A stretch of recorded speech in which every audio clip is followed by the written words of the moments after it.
নমস্কার বন্ধুরা, আমি ঝিলিক। আজ আমি আবারও হাজির হয়ে গেছি একটু অন্যভাবে। আসলে দাদার বিয়ে 1 সপ্তাহ 8 দিন মতো কাটিয়ে এলাম।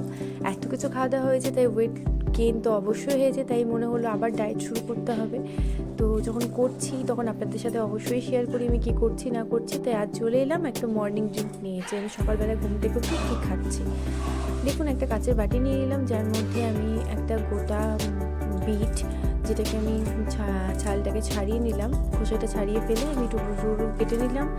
একটা গোটা গাজর আমি এর মধ্যে কেটে নিলাম, আর নেব সামান্য একটু আদা, যেটাকে আমি ছোট্ট ছোট্ট করে 4 টুকরো কেটে নেব। এবার এগুলোকে ভালো মতো করে আগেই ধুয়ে রেখেছি, আপনারা চাইলে পরেও ধুতে পারেন, কিন্তু আমি ধুয়ে রেখেছি। তো এর মধ্যে দেবো, আর দেবো অর্ধেকটা পাতিলেবুর রস, কিন্তু পাতিলেবুর রসটা সবার শেষে দেবো।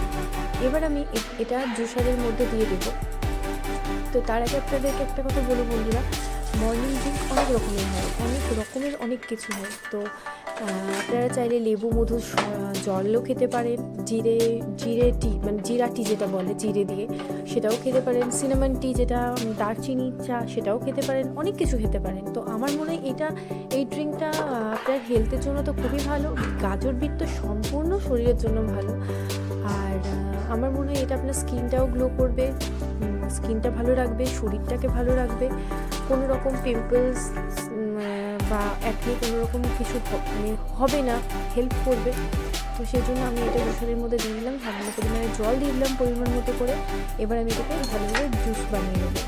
নেওয়ার পর আমি দেখুন আমার জুস পুরো রেডি। এবার আমি একটা কাঁচের গ্লাস নিয়ে নেব, এর মধ্যে আমি জুসটাকে ঢেলে নেব, দিয়ে ওই হাফ পাতিলেবুর রস আমি এর উপরে দিয়ে দেবো।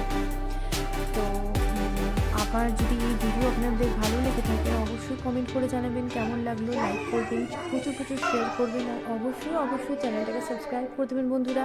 বেল বাটনটা ক্লিক করে দেবেন, যাতে আমি যাই ভিডিও দিই তার নোটিফিকেশন যেন আপনাদের ফোনে পৌঁছে যায়। আর প্লিজ পাশে থাকবেন, যাতে আমি নতুন ভিডিও দিতে উৎসাহ হই। আর আমার এই ভিডিও যদি ভালো লেগে থাকে অবশ্যই কমেন্ট করে জানাবেন, যদি নতুন কোনো ভিডিও দেখতে চান সেটাও জানাবেন। ধন্যবাদ।